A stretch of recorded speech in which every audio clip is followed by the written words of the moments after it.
Please subscribe to my channel. This is my sincere request to you, honey. I didn't scream. I didn't cry. I didn't start a scene. I just spoke a single sentence at the Christmas dinner table, and my entire family froze. My mother, who had looked right through me for years, finally stared at me like I was a dangerous stranger. She didn't know that $150 million was just the beginning. By the time I was done, I hadn't saved them. I had ensured we could never go back. My name is Faith Stewart. For the first time in 10 years, I did not sleep in the twin bed with the lumpy mattress in the back room of my mother's house. I booked a suite at the Intercontinental on the Plaza. It was a 20-minute drive from the suburbs where I grew up, a distance that felt like a necessary emotional airlock. I did not tell them I was in town the night before. I did not tell them I was staying in a room that cost more per night than my mother used to spend on groceries for a month. I simply arrived on Christmas Day precisely at 11 in the morning, like a guest, or perhaps like a ghost.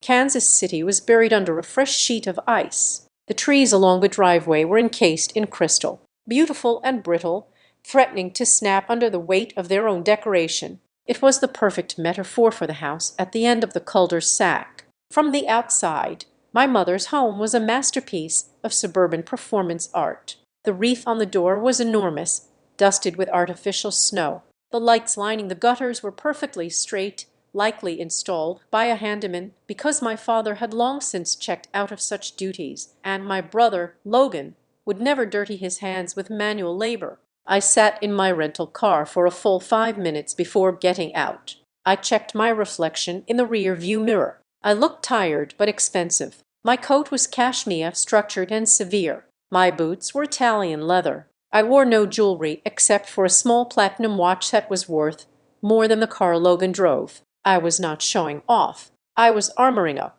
I took a deep breath, inhaling the scent of the heated leather seats one last time, and stepped out into the biting Midwestern cold. When I opened the front door, the heat hit me first. It was suffocatingly warm, smelling of sage, roasted turkey, and cinnamon candles. It was the smell of a Hallmark movie engineered to trigger nostalgia. Faith, you made it.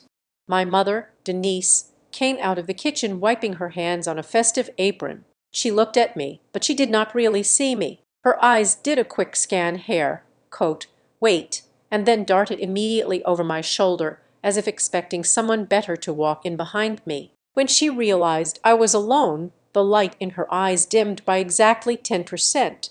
"Merry Christmas, Mom," I said. I let her hug me. It was a light performative squeeze. She smelled of hairspray and white wine. "You're late," she said, pulling back. "Logan is already pouring drinks. Come on, take that coat off. You look plain. Did you not bring a dress?" "This is what I am wearing," I said. My voice was steady. I had practiced this tone in boardrooms for the last 18 months. It was a tone that did not ask for permission. Mom blinked, confused by the lack of apology, but she didn't have time to process it. "Well, hurry up. Your brother has big news about his venture capital project. We were waiting for you to start the toast." I followed her into the dining room. The table was set with the good china, the set she used to threaten me not to touch when I was 7, and there was the hierarchy laid out in porcelain and silverware. Logan was sitting at the head of the table. It used to be Dad's seat, but Dad was currently in the living room staring at the television, making himself as small as possible until he was summoned. Logan sat there with his legs spread wide, leaning back in the chair as if it were a throne. He was wearing a suit that was too tight in the shoulders and too shiny in the light, the kind of suit that screamed ambition without the capital to back it up. "There she is," Logan said. He didn't stand up. He raised a glass of scotch in my direction. "The prodigal sister returns from the land of where are you living now?" "Still in that basement in Omaha." "Omaha," I said. "And it wasn't a basement." "Right, right.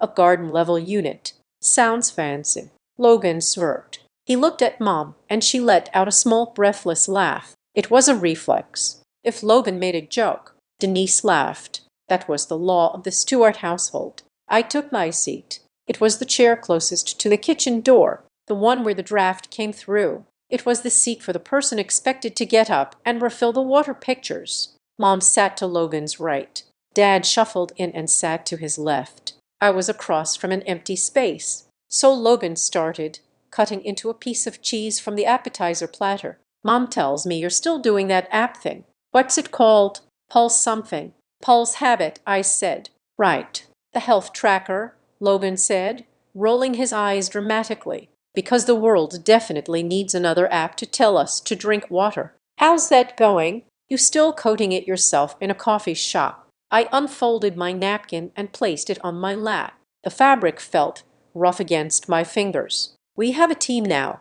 A team? Logan laughed. But like two interns working for free pizza. Listen, Faith, I'm just looking out for you. The tech bubble is bursting. You can't just throw a generic product out there and expect to survive. My new venture. We're looking at blockchain integration for supply chain logistics. That is where the real money is, scalability. He used words he had read in headlines but didn't understand. I watched him pour himself another drink. I watched Mom look at him with a gaze so full of adoration it made my stomach turn. She looked at him like he was the sun, and she was a cold planet desperate for warmth. That sounds interesting.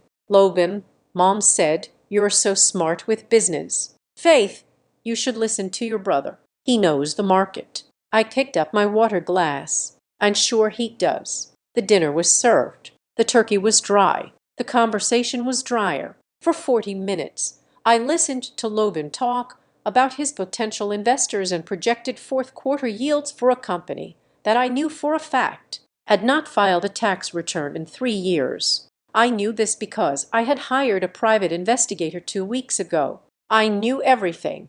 I ate my potatoes. I watched my father chew slowly, eyes fixed on his plate, avoiding conflict. I watched my mother refill Logan's wine glass before he even asked. Then the pivot happened. Logan was feeling good. The alcohol had hit his bloodstream, and his ego needed a target. He leaned forward, resting his elbows on the table, invading my space from across the centerpiece. But seriously, Faith, he said, his voice dropping to that patronizing register he used when he wanted to make me feel small. Is that little garbage company of yours still alive? I mean, really. Mom was saying you haven't asked for money in a while, which usually means you're maxing out credit cards. Do you need help with a resume? I know some people. I could probably get you an entry-level admin role. Mom smiled. It wasn't a malicious smile, which made it worse. It was a pitying smile. It's okay to admit if you're struggling, honey. Logan is just offering to help. There's no shame in failing. We always knew that industry was competitive. The room went quiet. The only sound was the hum of the refrigerator from the kitchen. I placed my fork down. I aligned it perfectly parallel to my knife. I didn't fail, I said. Logan scoffed. Come on, be real. You're driving a rental car. You're wearing the same black clothes you always wear. You're not exactly projecting success here, sis. How much runway do you have left? 2 months. 3. I don't have any runway left. I said. See, Logan slapped the table. I knew it. Folded. Cabot. I don't have runway. I continued, my voice not rising a single decibel. Because I sold the company. The silence that followed was different. It was confused. Logan frowned, his eyebrows knitting together. You sold it to who? Some local gym chain. No. Well, did you get your investment back? He swirled his drink, looking bored, ready to move on to his next monologue. What did you get? A couple $100,000. Enough to pay off your student loans. I looked at him. I looked at the brother who had taken the biggest bedroom, the biggest slice of cake, the biggest portion of our parents' love for 29 years. I looked at my mother, who had forgotten my birthday 3 years in a row, but threw Logan a festival for his 26th. I took a sip of water. I set the glass down. $150 million, I said. It was not a shout. It was a statement of fact delivered with the same emotion as reading a weather report. For 3 seconds, nothing happened. The number hung in the air above the centerpiece, heavy and impossible. Then my mother's fork hit her plate. Clang. The sound was sharp, violent in the quiet room. It skittered off the china and landed on the tablecloth. Her face was drained of color. The rouge on her cheeks suddenly looked like clown paint against her pale skin. She stared at me, her mouth slightly open, her eyes wide and unblinking. It was the look of someone seeing a ghost manifest in solid form. Logan froze. His glass was halfway to his mouth. He lowered it slowly, his hand trembling just enough to ripple the amber liquid. He looked at me, then at Mom, then back at me. He laughed, but it was a nervous, broken sound. "Art," Logan said, "that's bullshit." "The deal closed 5 days ago," I said, keeping my eyes locked on his. "Summit Well Holdings acquired 100% of the equity. The wire transfer cleared yesterday morning after taxes, and the employee equity pool. My net payout was $150 million. I saw the gears turning in Logan's head. He was trying to find the lie. He was trying to find the joke. But he looked at my face, at the cold, dead seriousness in my eyes. And he realized I was not capable of telling a joke like that. He slumped back in his chair. The arrogance evaporated, replaced by a naked, terrifying jealousy. But I wasn't looking at him anymore. I was looking at my mother. I watched her process the information. I watched the shock turn into calculation. I watched the mother and her second death, replaced instantly by the manager of the family assets. She didn't ask if I was happy. She didn't ask how I did it. She didn't ask if I was proud. She leaned forward, her hand reaching out across the table, trembling as she sought my hand. Her voice was a whisper, breathless and desperate. "Faith," she said. "Oh my God. Faith." I waited. I waited for the apology. I waited for the recognition. "If you have that much," she said, her eyes darting to Logan and then back to me, shining with a sudden manic hope, "then you can help your brother, can't you?" The air left the room. My father dropped his napkin. Even Logan looked shocked by the speed of her pivot. I looked at her hand, reaching for mine. I did not take it. I let her hand hover there in the empty space between us, grasping at air. I didn't answer right away. I let the question hang there, twisting in the wind. I let them sit in the silence, suffocating in it. I looked at the woman who had birthed me, and I felt something inside my chest harden into stone.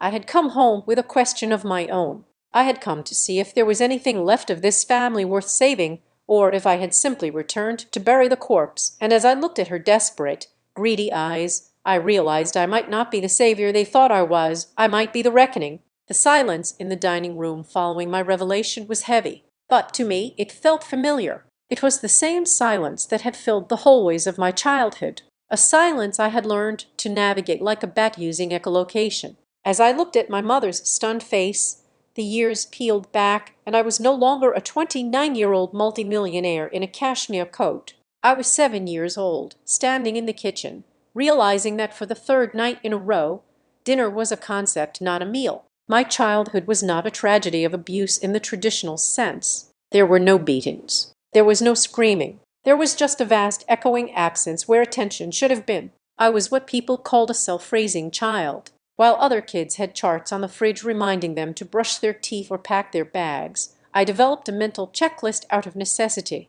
I remember coming home from second grade. The house would be dark because Mom was out driving Logan to soccer or piano or karate, whatever phase of genius he was currently inhabiting. I would drop my backpack by the door and walk to the kitchen. I was too short to reach the microwave properly, so I would drag a dining chair over to the counter. The routine was precise. Peel back the plastic corner of the frozen macaroni and cheese. Set the timer for 3 minutes and 30 seconds. Wait. That hum of the microwave became the soundtrack of my evenings. It was a lonely sound, mechanical and indifferent. While the turntable spun, I would do my homework at the kitchen island. I never had to be told to do it. I realized very early on that if I didn't sign my own permission slips, they wouldn't get signed. If I didn't wash my own gym uniform, I would go to school smelling like sweat. I became efficient not because I wanted to be a good girl, but because being a problem meant drawing attention, and in the Stewart house, attention was a finite resource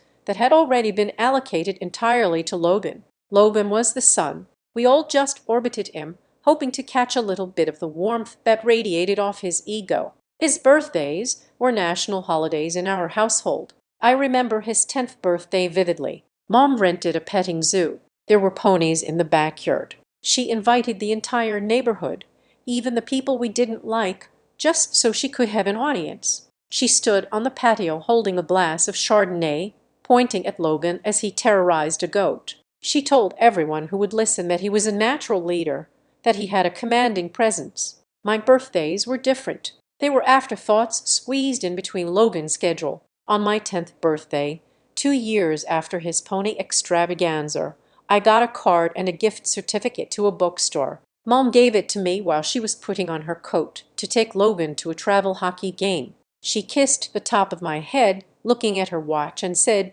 she hoped I found something educational. Then she left. I spent my 10th birthday eating cereal and reading alone. I didn't cry. I think that was the year I stopped crying about it. I just ate the cereal. It wasn't just the events. It was the subtle daily affirmations that I didn't matter. When I was 12, I wanted to join a robotics club. The entry fee was $50. It included a kid and a t-shirt. I practiced my pitch for 3 days. I waited until Dad was home, thinking he might be an ally. They were in the living room. Logan was playing video games on a console that cost $300. I walked in and asked.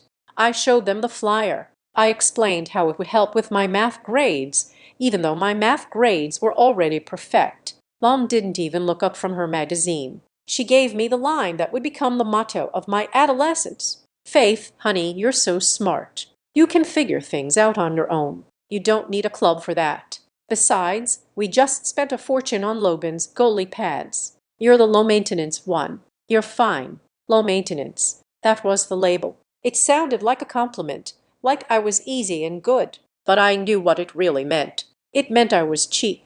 It meant I required zero investment. It meant I was a cactus in a house full of orchids. I was expected to survive on nothing while they were watered daily. Dad sat there hiding behind his newspaper. Graham Stewart was a man who had decided long ago that peace was more important than parenting. He worked long hours at an insurance firm, and when he came home, he wanted to be invisible. He loved me, I think, in a vague, abstract way. But he feared Mom's displeasure more than he feared my neglect. If he stood up for me, it would start a fight.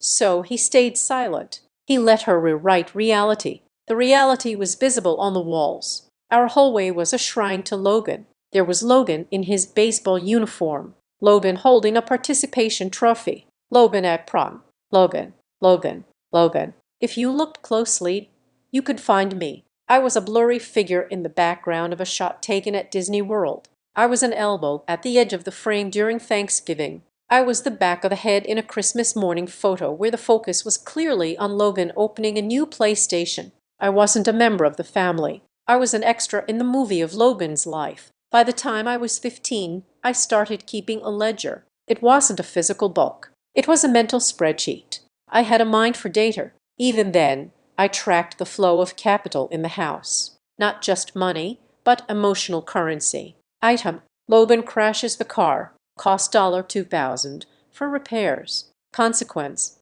Mom hugs him and says she is just glad he is safe. Item: Faith gets straight A's. Cost $0. Consequence that's expected.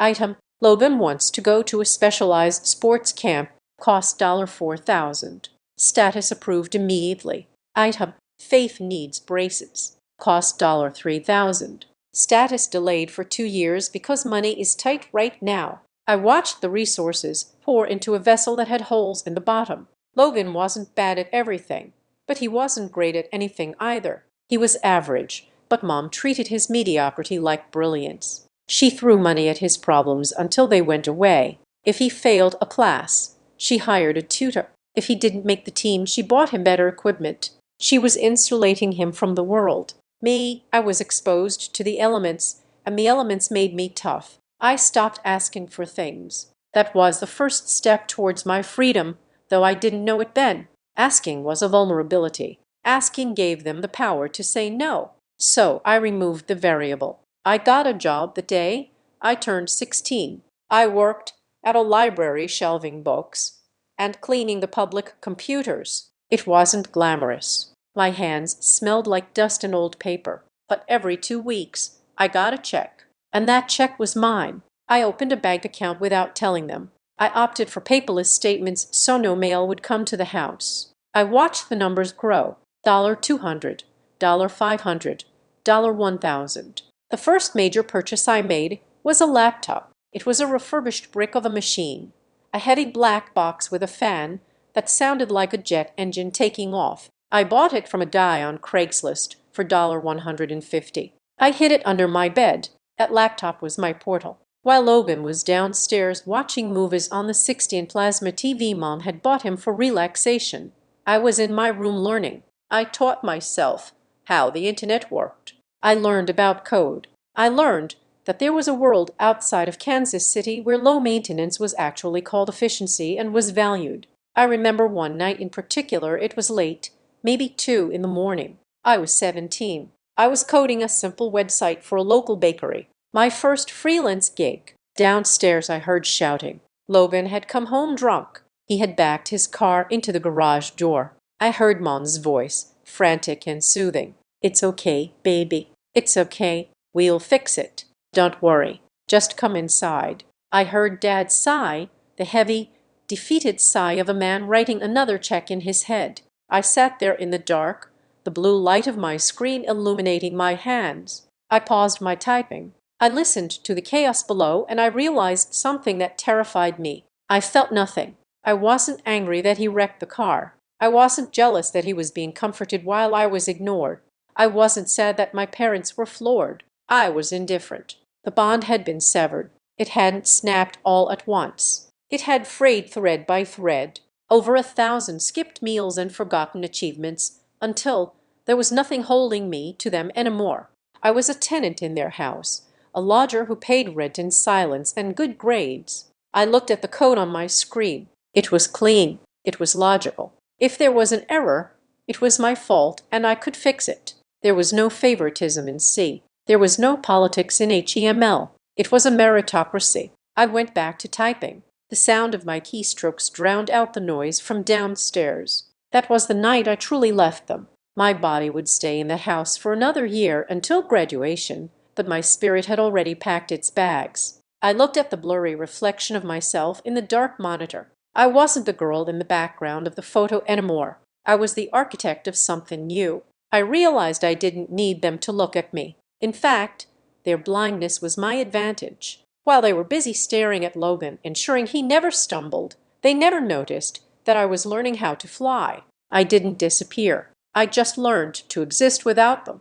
Ridgeview Tech University was not the kind of place you went to find yourself. It was the kind of place you went to build yourself, usually out of caffeine, code, and desperation. It was a concrete campus, utilitarian and gray, filled with people who knew exactly what the starting salary for a junior backend developer was in Seattle versus Austin. I fit right in. I had secured a partial scholarship, enough to cover tuition, but living expenses were my problem. My parents made too much money on paper for me to qualify for financial aid, but they contributed exactly zero to my education. So, while Logan was presumably partying his way through a liberal arts degree funded by the bank of Mom and Dad, I became a fixture at a campus coffee shop called The Daily Grind. My life became a blur of binary code and burnt espresso. I woke up at 4:30 in the morning every single day. The world is different at that hour. It is quiet,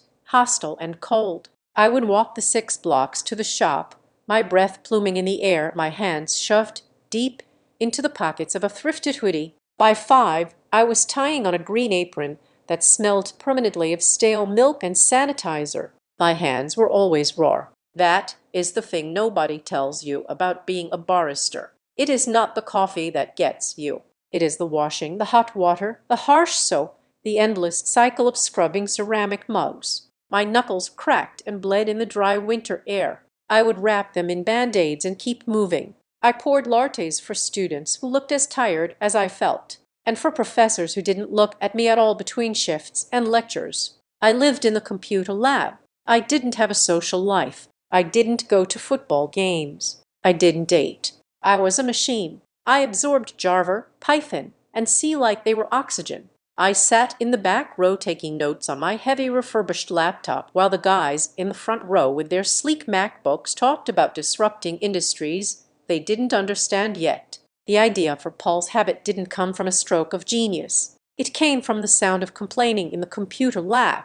The air was always thick with stress. My peers were falling apart. They were brilliant, but they were biologically incompetent. I haven't eaten solid food in 2 days.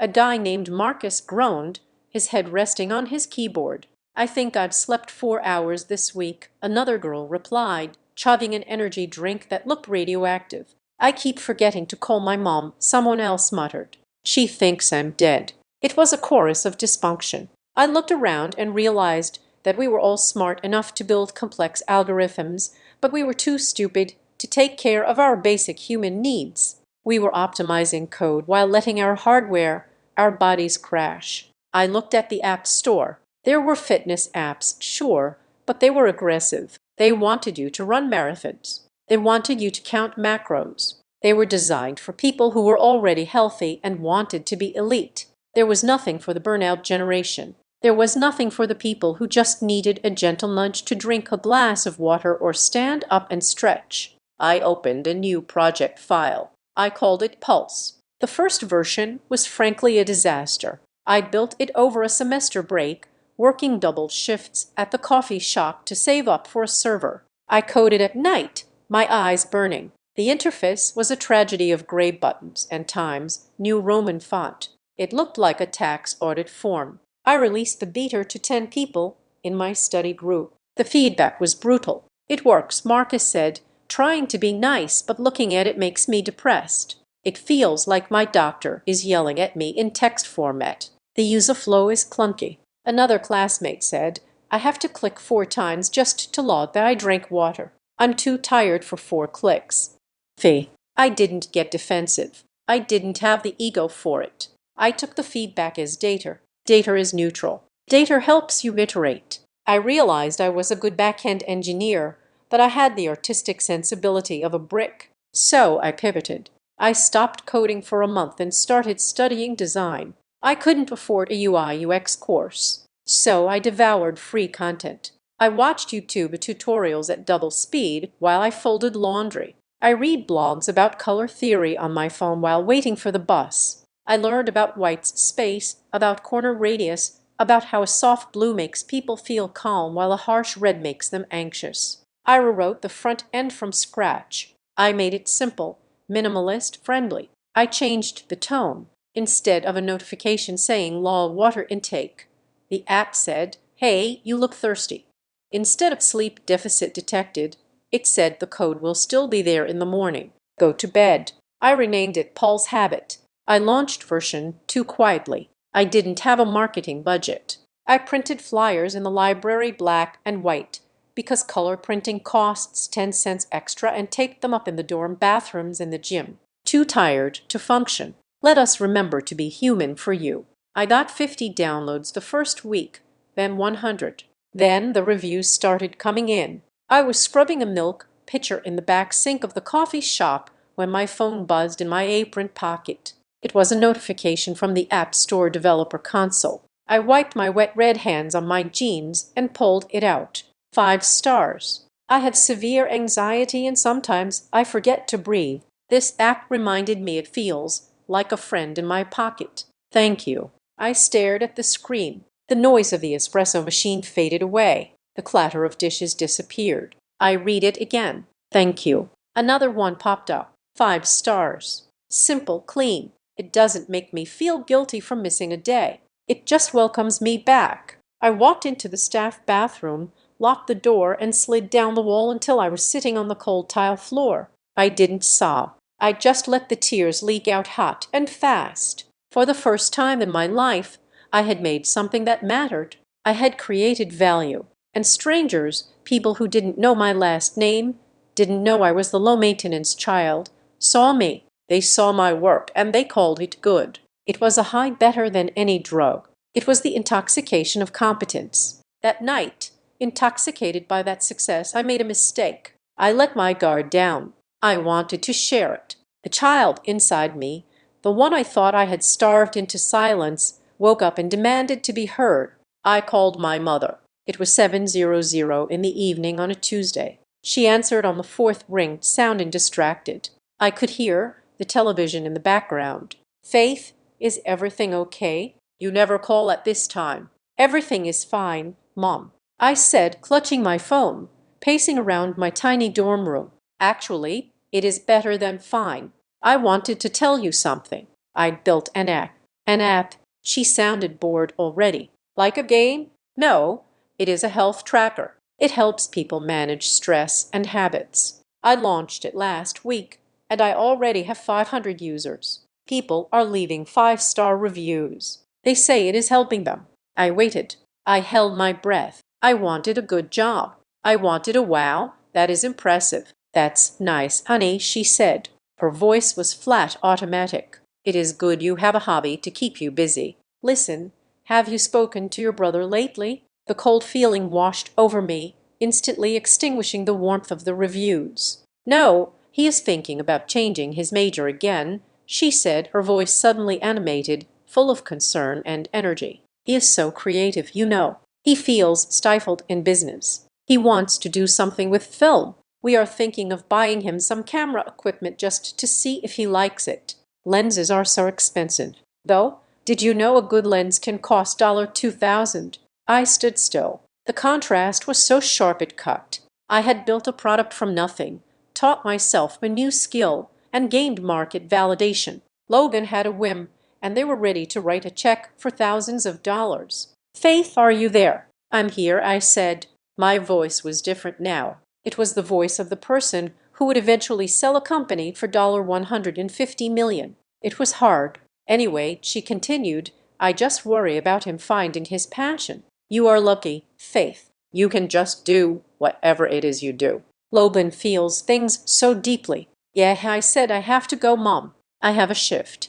Okay, take care. Oh, and if you come home for Thanksgiving, try not to wear those hoodies. You look like a boy. I hung up. I didn't cry this time. I looked at the phone in my hand. I looked at the 5-star review on the screen. I realized then that I could cure cancer. And she would still ask me why I couldn't be more like Logan, who had just discovered he enjoyed biology. That was the last time I sought her approval. I took that desire, that needy, pathetic part of myself, and I buried it under layers of ambition. I decided I would not build this for them. I would not build it to show them up. I would build it because I could, because I was good at it, because the market did not care about my childhood trauma. The market only cared about the product. I threw myself into the work with a terrifying intensity. I slept 4 hours a night. I coded during lectures. I answered customer support emails while I was on the toilet. Paul's habit grew.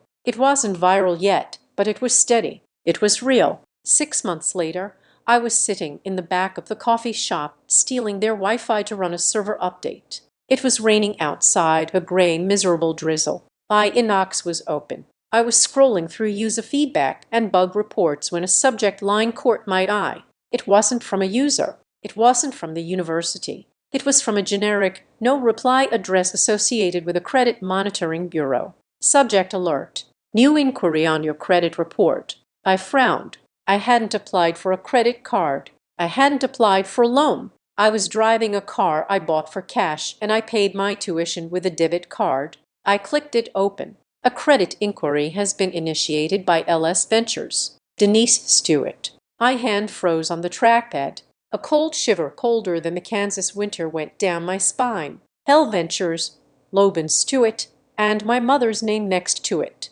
I stared at the screen until the pixels blurred. Why was my mother checking my credit? And why was it linked to a venture named after my brother? I didn't know it then, but that email was the first loose thread.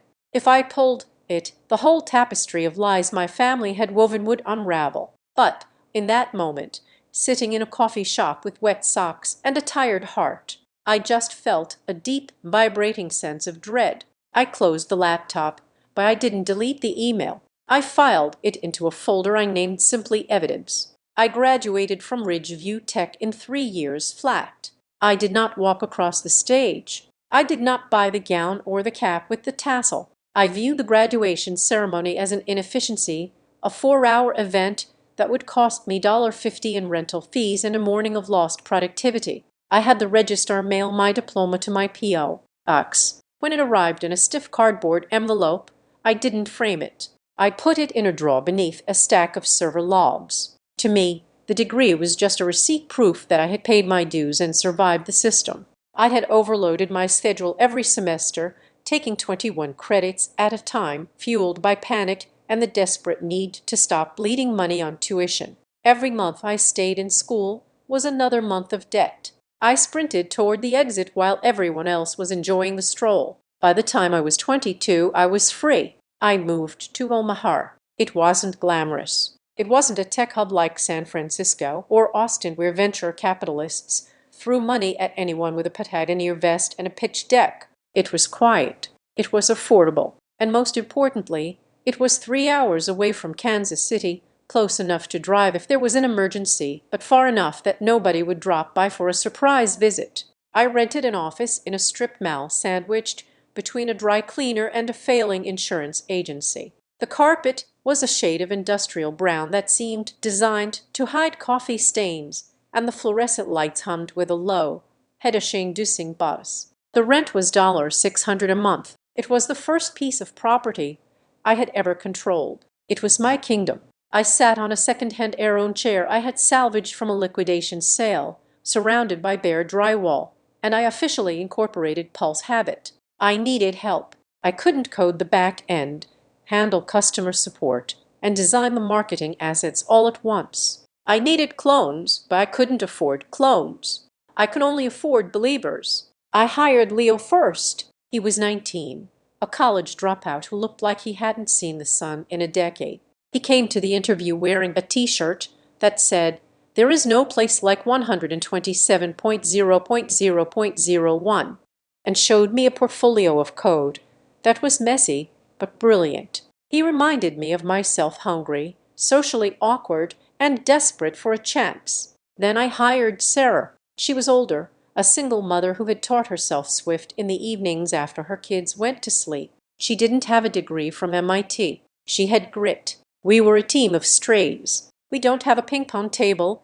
I told them on their first day. We don't have free catered lunches, but if this works, you will own a piece of it. I am giving you equity." They took the deal. We worked in that tiny room, knees bumping against cheap IKEA desks. The smell of the dry cleaner's chemicals seeped through the walls, mixing with the scent of our cheap coffee. It wasn't the startup dream you see in movies. There were no beanbag chairs. There was just the click-clack of mechanical keyboards and the sound of Sarah taking calls from users in the hallway because we didn't have a conference room. Pulse Habit grew. It didn't explode overnight. It wasn't a viral sensation that burned out in a month. It was a slow, steady climb. We focused on communities that the big tech giants ignored. I went to local gyms and pitched the app to trainers. I went to therapy groups and spoke to counselors about how the app could help their patients track mood swings. We were solving a real problem. People were tired of being yelled at by their technology. They wanted a tool that felt like a companion. Word of mouth started to spread. A popular yoga instructor in Denver blogged about us. A mental health advocate on TikTok showed how she used our mood journal feature. We introduced the premium tier, $4.99 a month. The first day, we turned on the payment gateway. I stared at the dashboard. New subscriber, new subscriber, new subscriber. By the end of the first month, our revenue covered the rent and the server costs. By the end of the third month, I could pay Leo and Sarah a real salary. I was making money, real money. For the first time in my life, I looked at my bank account and saw a number that didn't make my chest tight. But I didn't change. I still drove my beat-up Honda Civic with a dent in the bumper. I still wore the same black hoodies and jeans. I lived in a studio apartment that was basically a closet with a window. I was hoarding resources. I was terrified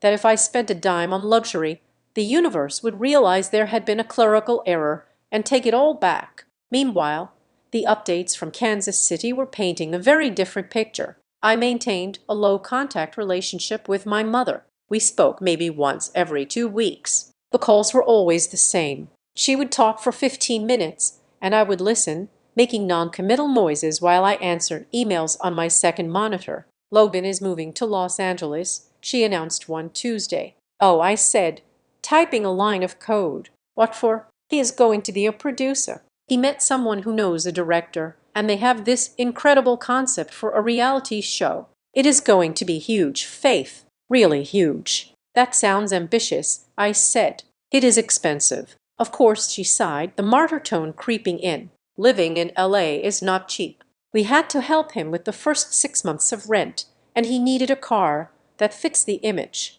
You know, you can't show up to meetings in a junker, right? I said, how much?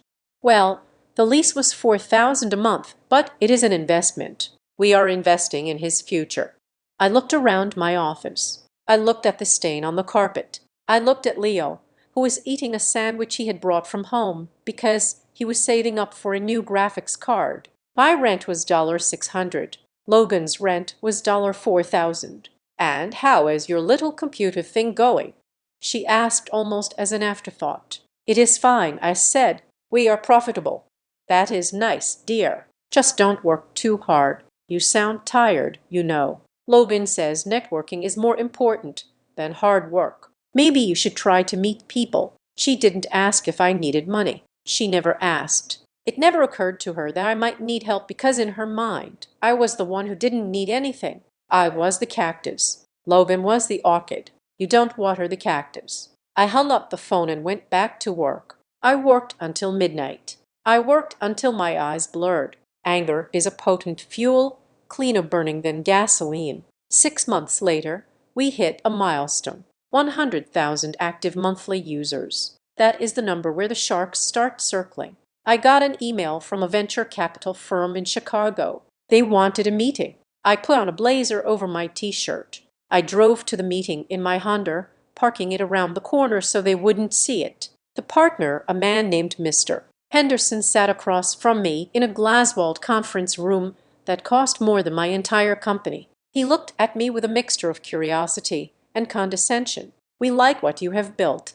Faith, he said. It is sticky. The retention numbers are impressive, but you are small. You are vulnerable. We want to inject $2 million. $2 million? The number hung in the air. In exchange for what? I asked. 40% equity?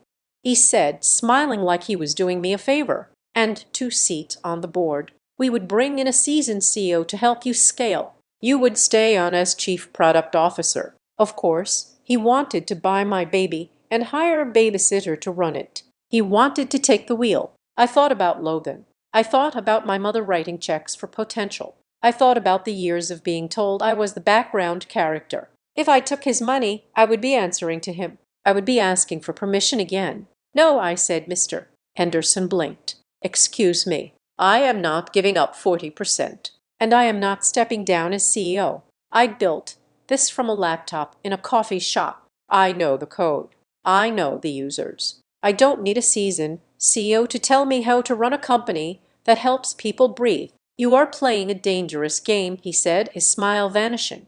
You will run out of cash. We are cash flow positive, I said, standing up. I don't need your money to survive. I only wanted to move faster. If you want in, the valuation is $10 million and I am selling 10%. Take it or leave it. I walked out. My heart was hammering against my ribs like a trapped bird. I thought I had blown it. I thought I had just torched a lottery ticket. By the time I got back to Omaha, I had 3 missed calls from him. He took the deal. We started the due diligence process. This is the part where lawyers comb through your life with a fine teeth, aren't laundering money or hiding lawsuits. I hired a local attorney, a sharp woman named Eleanor, to handle my side of the paperwork. 2 days before we were set to sign, Eleanor called me. Faith, can you come to my office? We had a hiccup. I drove over immediately, my stomach churning. Had I messed up the taxes? Was there a patent troll? Eleanor was sitting behind her desk, a stack of papers in front of her. She looked uncomfortable. The background check on your personal finances came back, she said. The VC firm runs a deep check on all founders. It is standard. And I asked, I have a 750 credit score. I have 0 debt. Technically, that is true. Eleanor said, but there is a flag on your history. It is a guarantor agreement for a line of credit. I never signed a guarantor agreement.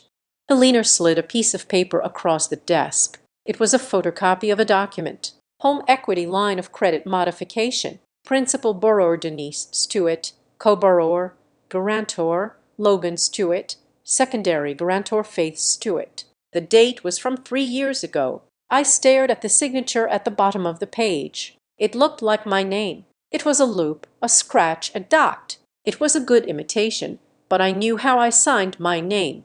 I crossed my T with a sharp downward slant. This T was flat. I didn't sign this, I whispered. I was in college. I was living in the dorms. It is notarized, Eleanor said softly. The notary stamp belongs to a woman named Janice Miller. Janice Miller, my mother's best friend from the bridge club. The room seemed to tilt. The text on the page swam before my eyes. This wasn't just a credit inquiry like I had seen before. This was a liability. This was a debt. They had used my name, my clean credit history, the history I had built by eating ramen and working double shifts to secure a loan for the house or for Logan. It didn't matter. They had stolen my identity. What does this mean?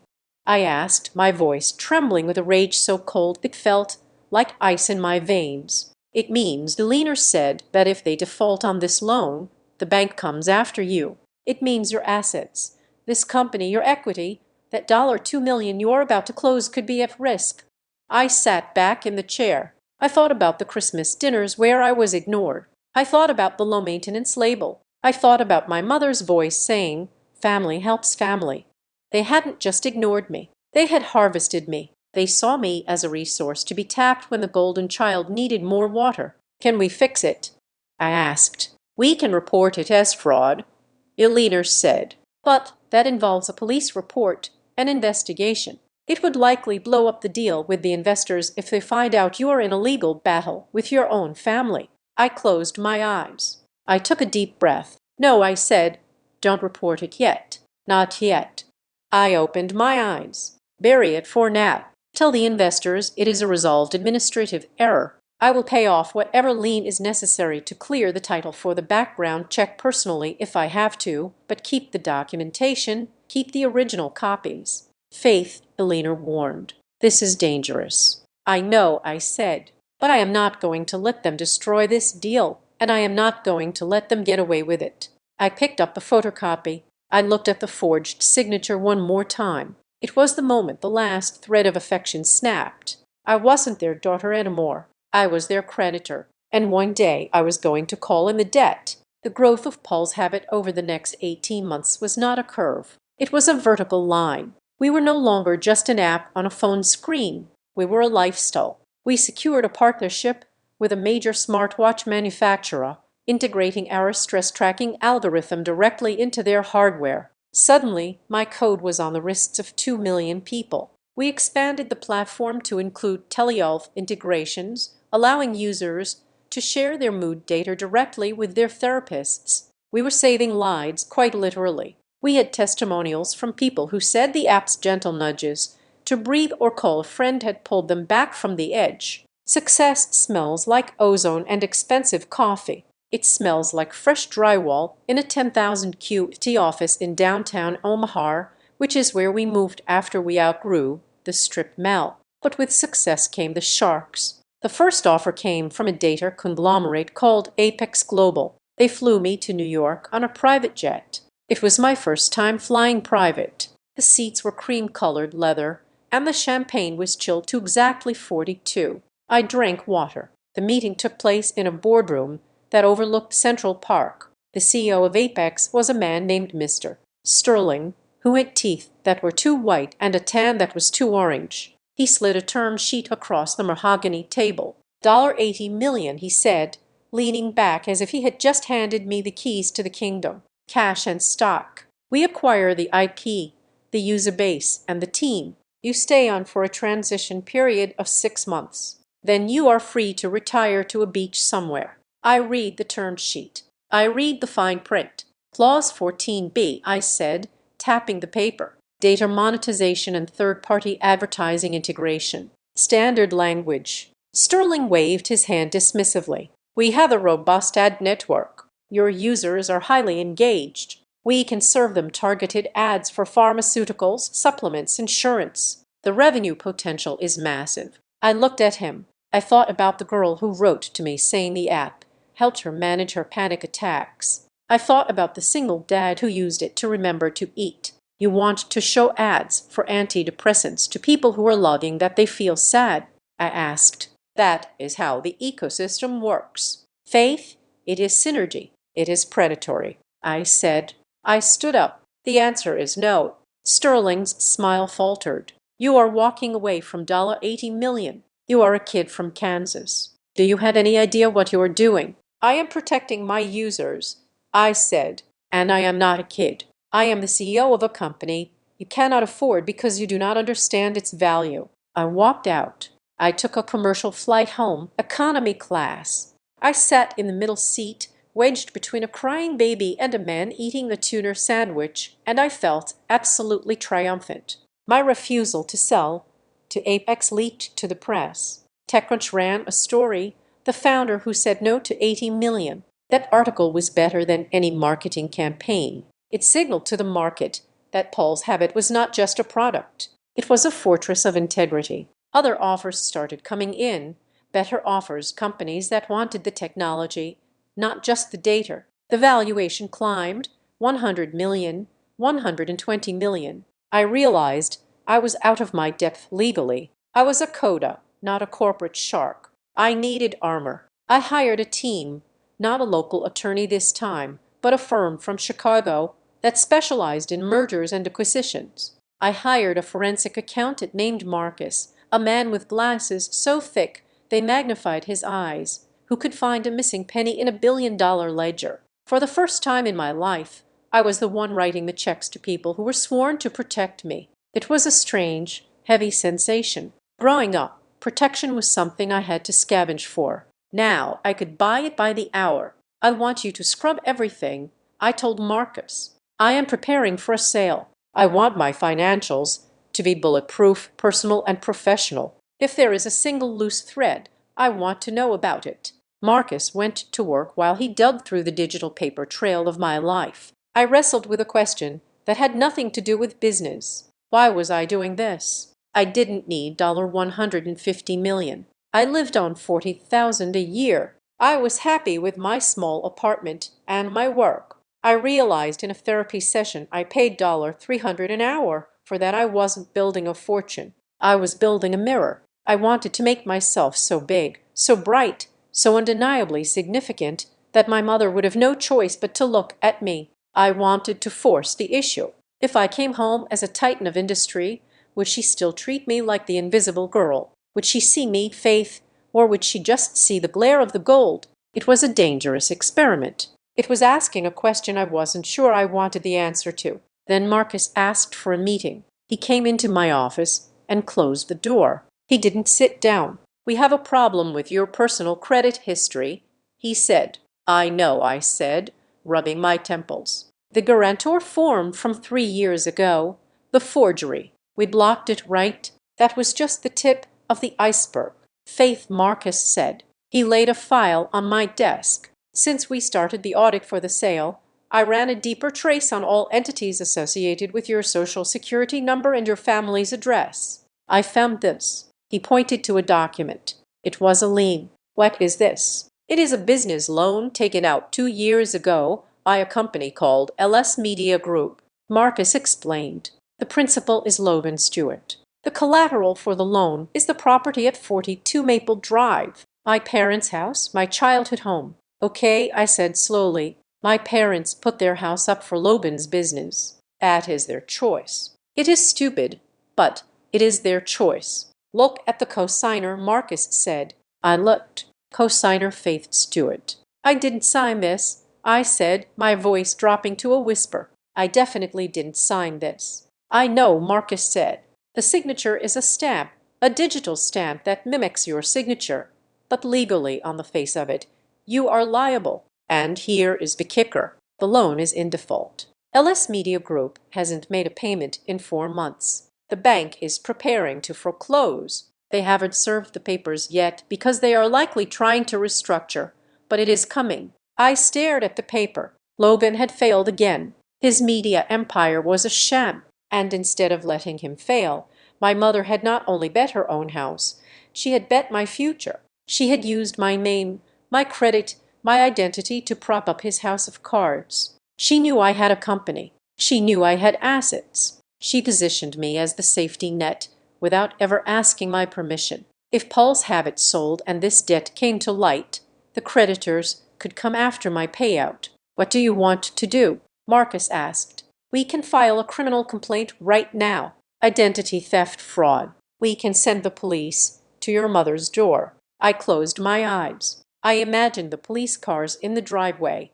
I imagined the weeping. I imagined the narrative Faith, the heartless daughter sending her own brother to jail. "No," I said, "not yet."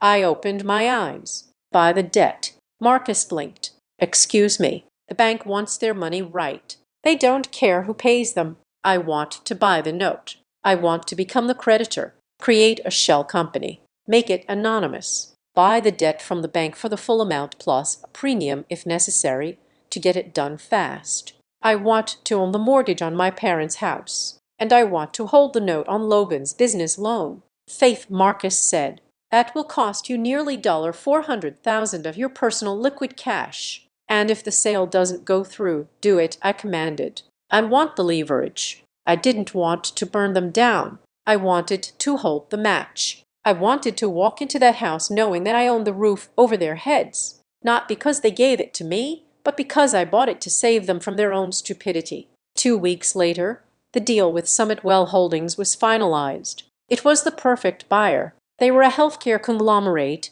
that wanted to keep the app independent, but use our data to improve patient outcomes in hospitals. No ads, no data mining, and the price was right, $150 million. I sat in the main conference room of my lawyer's office. The table was covered in documents. The representatives from Summitwell were across from me, smiling. "Just one more signature, MS." "Stewart," their lead counsel said, sliding the heavy bound document toward me. This was it. The finish line, the moment that would change my life forever. I picked up the pen. It was a heavy, expensive fountain pen. My phone sitting face up on the table buzzed. I shouldn't have looked, but I did. It was a text message. The name on the screen was Ma. I hadn't heard from her in 3 months. Not since I told her I was too busy to come home for Thanksgiving. I looked at the preview message. "Mom, Faith, are you coming for Christmas? Please. The family needs you. Logan is going through a hard time." I stared at the words. The family needs you. She didn't know I was about to become ascension. She didn't know I owned the debt that was choking them. She just knew that Logan was in trouble. And when Logan was in trouble, she reached for me not to love me, but to use me. She needed a resource. She needed a buffer. She had no idea that the hard time Logan was going through was a foreclosure that I now controlled. A cold, bitter smile touched my lips. "M. Stewart," the lawyer asked, "is everything all right?" "Yes," I said. "Everything is perfect." I signed the paper. The ink flowed dark and permanent onto the page. "Faith Stewart." I'd put the pen down. I looked at the phone again. I typed a reply. "I'm coming home." I didn't hit send yet. I watched the status bar. I was coming home. All right. But I wasn't coming home as the daughter they could ignore. I was coming home as the landlord. I was coming home as the bank. I was coming home as the consequence they never saw coming. I hit send. The closing of the deal was not a fireworks display. It was a digital refresh of a browser window. I was sitting in my apartment in Omaha, wearing sweatpants and a t-shirt I had owned since my sophomore year of college. It was 3:00 in the afternoon on a Tuesday. The screen flickered and the balance in my primary checking account updated. $150 million. I stared at the number. It was so large it felt abstract, like a coordinate in space or a serial number for a piece of heavy machinery. I refreshed the page again just to be sure it was still there. I expected to feel a rush of euphoria. I expected to feel lighter, as if gravity had suddenly decided to loosen its grip on my bones. I expected to want to scream, to run out onto the balcony and shout at the city that I had won. Instead, I felt a profound echoing silence. I walked to the kitchen and poured myself a glass of tap water. I drank it standing over the sink. I looked around my studio apartment. It was the same apartment. The faucet still dripped. The neighbor's dog was still barking down the hall. I was the same person, just with a database entry that said I could buy the entire building if I wanted to. I had already taken care of the team. That was the one moment of genuine emotion when I handed Leo and Sarah their payout checks amounts. That meant they would never have to worry about rent or student loans again. They had both cried. Sarah had hugged me so hard I lost my breath. I felt a glow then, a warm hum of competence and leadership. But now that I was alone, the glow had faded, leaving behind a cold gray ash. I was rich, I was free, and I was completely alone. The next day, I sat in the office of Dr. Aries. The room was beige, filled with the scent of lavender and old books. I had been seeing her for 6 months, ever since the stress of the acquisition negotiations had started to make my hands shake uncontrollably. The money is in the bank, I told her. I was picking at a loose thread on the arm of the sofa. How does it feel? Dr. Aries asked. She had a way of looking at me that was penetrating but not invasive. It feels like nothing, I said. It feels like I finished a marathon and there is no finish line, just more road. What were you expecting the money to do? Faith. I looked out the window at the gray Omaha sky. I don't know. I think I expected it to make me real. I thought if I had this number attached to my name, I would suddenly have mass gravity. I thought people would have to stop walking through me. Dr. Aris nodded slowly. She scribbled something in her notebook. When you say people, you mean your family. I guess we have talked about this, she said, her voice gentle. The neglect you experienced wasn't violent. It wasn't loud. It was the absence of sound. It was a vacuum. And vacuums are painful because they try to suck everything inside them to fill the void. You have spent your entire life trying to become dense enough, heavy enough to fill that empty space in your mother's attention. It didn't work. I said, I am worth $150 million, and I'm still terrified to answer her text messages because you are still waiting for them to validate you. Dr. Aries said, you are hoping the money will be the ticket that buys you admission into the family. But Faith, you cannot buy what they do not have to give. Your mother is a narcissist who views her children as extensions of herself. Your brother is a golden child who never learned to walk on his own. Money will not fix their eyes. It will only make them stare at your wallet. I sat with that. It was a hard pill to swallow, bitter and chalky. So what do? I asked. Do I never speak to them again? You could, she said. That is a valid choice, but you seem unresolved. You have this secret. The money, the debt you bought. You are holding a lot of power, but you are still acting like the victim. She leaned forward. Go home for Christmas, she suggested. I stiffened. I can't. I will regress. I will turn into the 12-year-old girl washing dishes while they open presents. Go home, she repeated, but not as a daughter seeking approval. Go as a scientist. Go as an observer. Make it an experiment. Do not sleep in their house. Do not engage in their dramas. Just watch them. Watch them like you watch your elucidator. See them for who they actually are, not who you want them to be. I thought about it. An experiment. I was good at experiments. I was good at data collection. Boundaries, I said. Strict ones. She agreed. You are an adult woman. You are a CEO. You are not their servant. If it gets toxic, you leave. You have the means to leave. You can fly out 10 minutes after you arrive if you want to. That is what the money gives you. It doesn't give you love, but it gives you options. I left her office with a strange sense of resolve. I wasn't going home to be part of the family. I was going home to inspect an acquisition. I booked the suite at the Intercontinental. I rented the car. I made the reservations. Then came the shopping. In the past, I would have agonizingly overthought the gifts. I would have spent thousands of dollars I didn't have, trying to find the perfect cashmere sweater for Mom or the latest gadget for Logan, hoping that a grand gesture would buy me a seat at the head of the table. I would have wrapped them in expensive paper with hand-tied bows. This time I went to a standard department store. For Mom, I bought a nice but generic silk scarf. It was blue. I didn't even check if it matched her coat. For Dad, I bought a biography of a historical figure he had never mentioned. For Logan, I bought a leather toiletry bag. It was functional. It was boring. It was the kind of gift you give a distant cousin. I wrapped them in the store's free gift packaging. I packed my suitcase. I packed my black turtlenecks, my structured blazers, my boots. I wasn't going to dress up for them. I wasn't going to wear the pastel colors Mom always said made me look softer. I was wearing my armor. The drive from Omaha to Kansas City takes about 3 hours. The highway is a long, flat ribbon of gray asphalt cutting through frozen fields. I drove in silence. I didn't listen to music. I didn't listen to podcasts. I let my mind run the simulation. I had the secret of the $150 million. I had the secret of the debt. I was holding 2 grenades in my pocket, and they had no idea. I gripped the steering wheel. What if I told them I played the scene out in my head? I walk in. I drop the bank statement on the turkey. What does Denise Stewart say? Does she cry? Does she hug me and say, I am so sorry. Sorry I missed this. I am so sorry I underestimated you. You are incredible. Or does she say, thank God. Now you can save Logan. The thought made my stomach twist.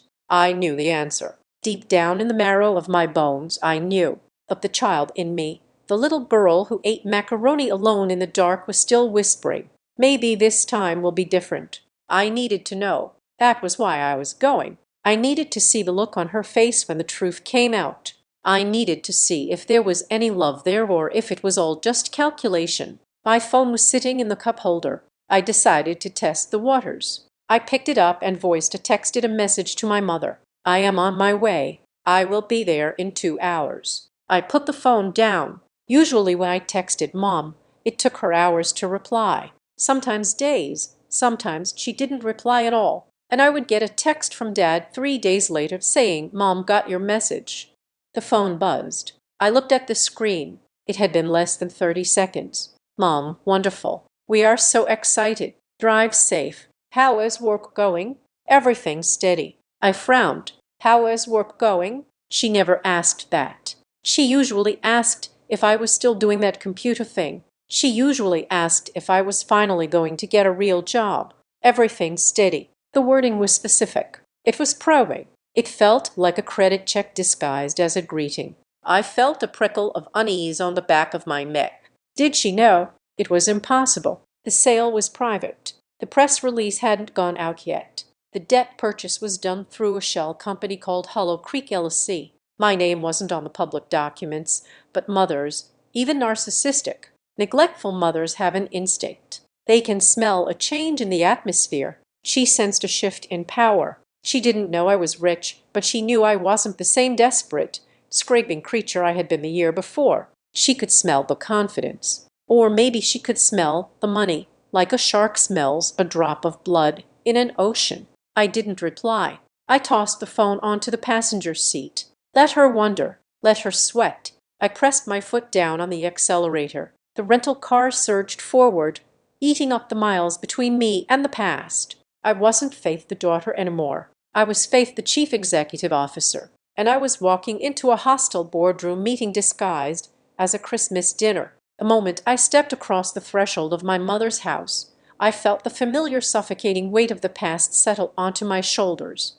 It was a physical sensation, heavy and stifling, like walking into a room filled with stagnant water. The house was exactly as I remembered it. That was the most disturbing part. It wasn't just similar. It was preserved, frozen in the amber of my childhood. The same beige carpet with the flattened path leading to the kitchen. The same fake efficacy tree in the corner, gathering dust on its plastic leaves. The same overwhelming scent of cinnamon, broomsticks, and potpourri that my mother used to mask the smell of mediocrity. It was a museum dedicated to a time I had spent a decade trying to forget.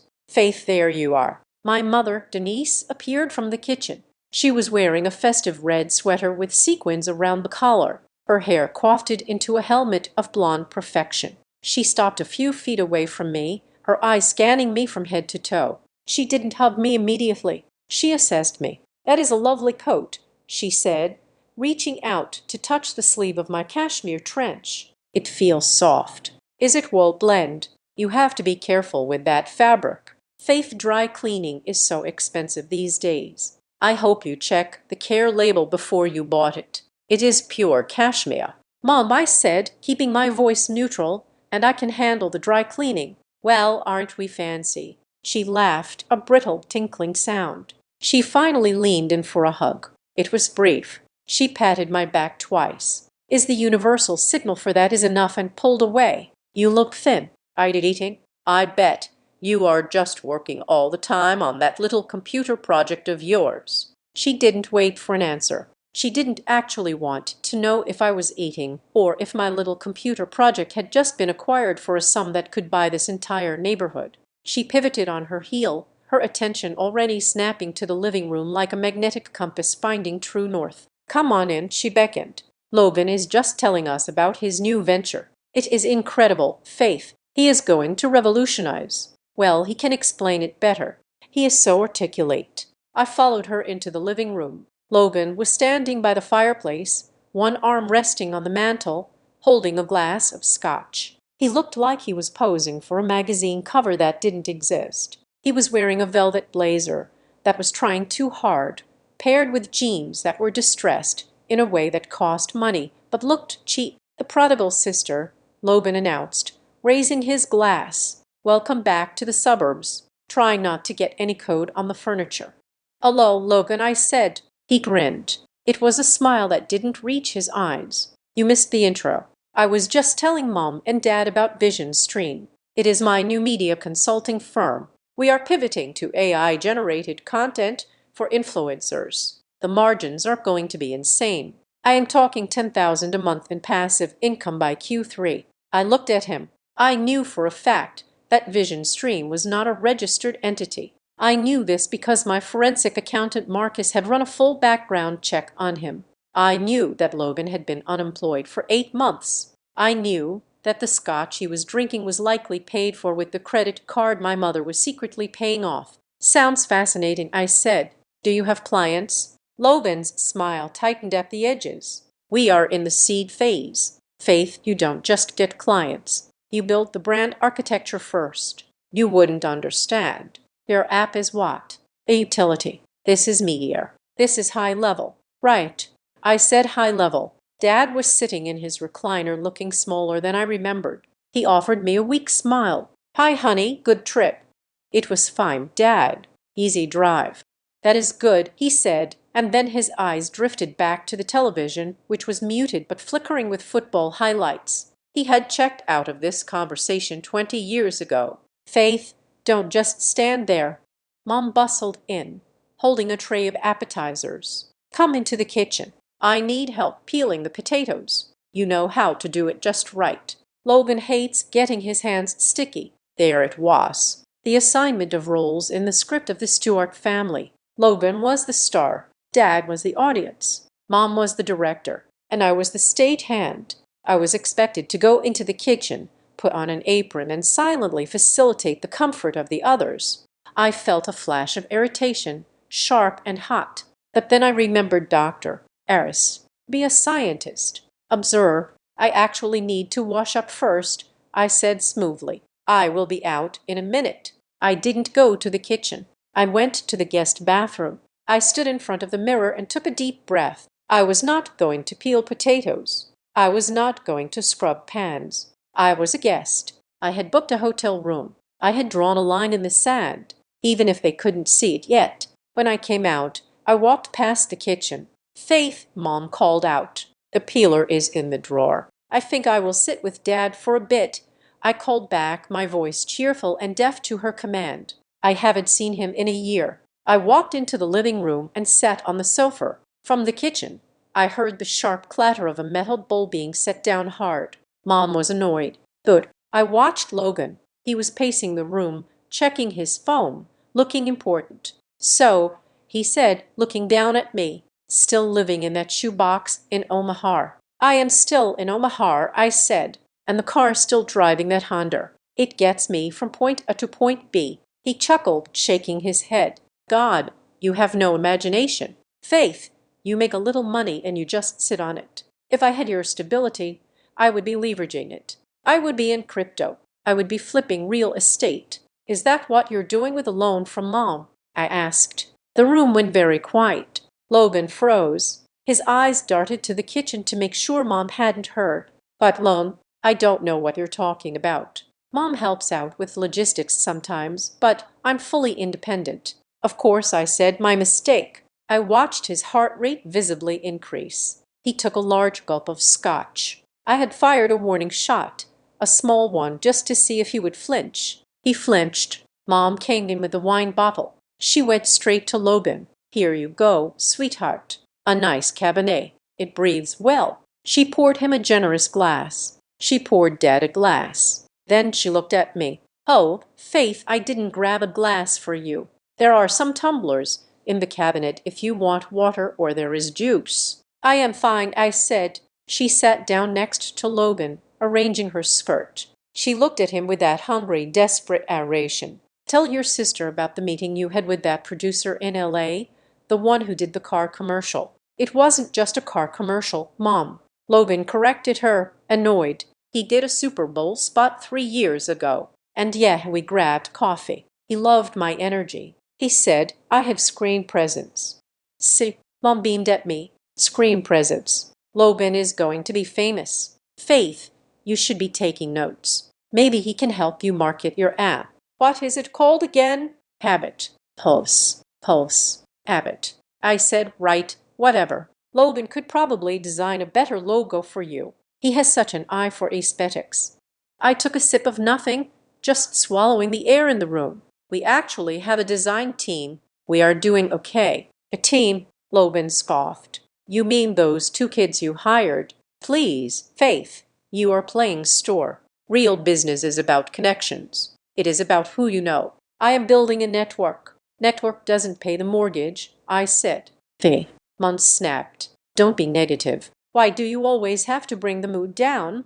Your brother is dreaming big. You should support him." "I am just listening." I said, "You are judging." Mom said, "You always judge. Just like when you were little, sitting in the corner reading your books while everyone else was having fun. You think you are better than us because you what? Because you pay your own electric bill." "I think being solvent is a good baseline." I said, "Money isn't everything," Logan said, assuming the moral high ground of the destitute. "Passion matters. Vision matters." "Easy to say when someone else is funding the vision," I murmured. "What was that?" Logan stepped closer. I said, "The appetizers are delicious." I lied. The evening wore on in a series of small, sharp cuts. At dinner, Mom served Logan the largest piece of breast meat. She gave me the thigh, the dark meat, even though she knew I preferred white meat. It was petty. It was childish. It was perfect data. Every time I tried to speak, to answer a question, Dad mumbled or to steer the conversation to a neutral topic. Logan or Mom would interrupt. "I went to Europe last spring for a conference." I started to say, "Oh, Europe." Logan cut in. "I am thinking of doing a residency in Berlin. The art scene there is raw. I feel like I would vibe with it." "You don't speak German," I noted. "Language is archaic." Logan waved his hand. "Art is universal." Mom nodded in agreement, as if he had just recited Shakespeare. "He is so right. Berlin would be lucky to have you." I stopped trying to talk. I sat back and watched them. It was like watching a play where the actors had forgotten their lines but were refusing to leave the stage. They were terrified of silence because in the silence the truth might creep in. The truth that Logan was a failure. The truth that Mom was an enabler. The truth that they were drowning after dinner, while Logan was resting his eyes on the sofa, which meant passing out from the wine, and Dad was washing the dishes because Mom claimed her arthritis was acting up. I wandered toward the back of the house. I told myself I was looking for the bathroom. In reality, I was walking toward the study. This was the room where Mom managed the empire. It was a small room with a heavy oak desk that used to belong to my grandfather. The door was ajar. I pushed it open with one finger. The room was messy. Papers were stacked in precarious towers. Unopened envelopes were scattered across the floor. It smelled of stale coffee and anxiety. I stepped inside. I wasn't going to snoop. I didn't need to snoop. I owned the debt. I knew the numbers better than she did. But then something caught my eye. On the center of the desk, right on top of the blotter, sat a file folder. It was red, and sticking out of it just an inch was a piece of paper with a very distinctive letterhead. It was the logo of the bank that held the mortgage. I recognized it because I had spent the last 2 weeks looking at that same logo on the transfer documents. I stepped closer. I tilted my head. The text at the top of the page was visible. Notice of default and acceleration, and below that in bold aggressive font, demand for full payment. I stared at it. She knew. She knew the house was on the line. She knew the loan for Logan's Vision Stream or whatever shell company he had used was in default. She knew the walls were closing in. And yet, out there in the living room, she was pouring him expensive wine and talking about Berlin. She was buying him leather jackets and looking down on my little computer project. She wasn't just in denial. She was delusional. But there was something else. Next to the demand letter was a notepad. My mother's handwriting, frantic and spiky, covered the top page. I leaned in to read it. Options. 1. Second mortgage denied. 2. Cash out Graham's 401k. Penalty too high. 3. Ask Faith. My name was written there. Ask Faith. But she had drawn a line through it. A heavy dark line retraced 3 times until the paper nearly tore. She had considered asking me, and she had crossed it out. Why was it pride? Was it shame? Or was it because she knew deep down that if she asked me for money, she would have to acknowledge me as an equal? She would have to admit that the low-maintenance child was the only one who could save the ship. And to a narcissist, admitting dependency on the scapegoat is a fate worse than bankruptcy. I heard footsteps in the hallway. Faith, what are you doing in there? It was Mom. Her voice was sharp, suspicious. I straightened up. I didn't touch the papers. I turned around to face the door. Just looking for a charger, I said, my voice steady, my heart beating a slow, cold rhythm against my ribs. I thought I left one here years ago. She stood in the doorway, blocking the light. Her eyes darted to the desk, then back to me. She looked terrified for a split second. Then the mask slammed back into place. We don't have your chargers, Faith, she said, her voice tight. We don't keep things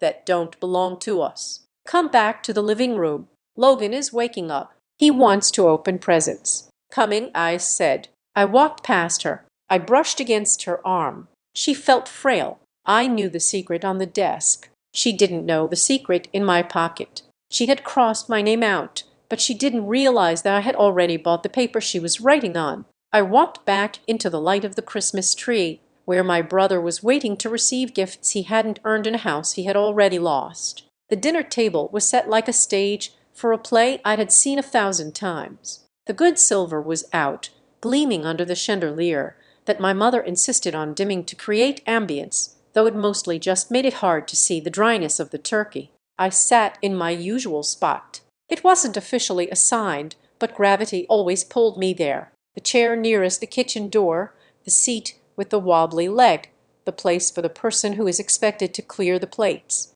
Logan sat at the head of the table. In our family, the head of the table didn't belong to the provider. It belonged to the performer. And tonight Logan was performing. He was 3 glasses of Cabernet deep, and his cheeks were flushed with the warmth of alcohol and his own self-importance. He was midway through a monologue about the content ecosystem he was building. You see, Logan said, gesturing with a fork full of stuffing, traditional media is dead. It is a corpse. The future is personal branding, people by people. That is why I need to upgrade my studio setup. If I want to land the Berlin residency, I need to look the part. Mom, did you see the link I sent you for that lighting rig? It is an investment. I saw it, honey, Mom said. She was eating little, spending most of her time watching him, her face arranged in a permanent expression of doing admiration. It looks very professional. We will figure it out. We always do, Logan said, grinning. I cut my turkey. I chewed. I swallowed. I said nothing. My father, Graham, was pushing peas around his plate. He looked tired. He knew about the demand letter on the desk in the other room. I could see it in the way his shoulders slumped, the way he flinched every time Logan mentioned spending money, but he stayed silent. His role was to pay the bills until the checks bounced and then fade into the wallpaper. Faith, Logan said, suddenly pivoting his attention to me. He needed a foil. A hero is only as good as the villain he defeats, or in Logan's case, the audience he belittles. You are being very quiet, brooding over the failing app market. I looked up. The market is actually quite robust. Please, Logan scoffed. He poured himself more wine. not bothering to offer the bottle to anyone else. It is a race to the bottom. I was reading an article in Forbes. Well, the headline anyway, that said 90% of tech startups fail within the first 2 years. You are coming up on year 3, right? That puts you in the danger zone. We are doing fine, Logan, I said. Fine, he mimicked, rolling his eyes. That is your favorite word. Fine. You aim so low. Faith, that is your problem. You are content with a little salary, a little apartment, a little life. You have no killer instinct. Mom chimed in, her voice dripping with that passive-aggressive sweetness she had perfected. Now, Logan, don't be mean. Faith likes her simple life. Not everyone is meant to be a mogul like you. Some people are just support staff, and that is okay. The world needs workers. I felt the muscle in my jaw jump. Support staff. I am just saying, Logan continued, emboldened by her backup. It is embarrassing. I am out here trying to build a legacy, and my sister is running some glorified calculator app. It is worthless. Faith, honestly, you should just shut it down and come work for me as an assistant. I could use someone to handle my scheduling. Your company, I said clearly. Does it exist? The table went silent. The clink of silverware stopped. Logan's face darkened. Excuse me. You don't have a company, I repeated, my voice steady, cutting through the warm, stuffy air of the dining room like a scalpel. You have a series of failed ideas funded by our parents' retirement savings. You are not a mogul. You are independent.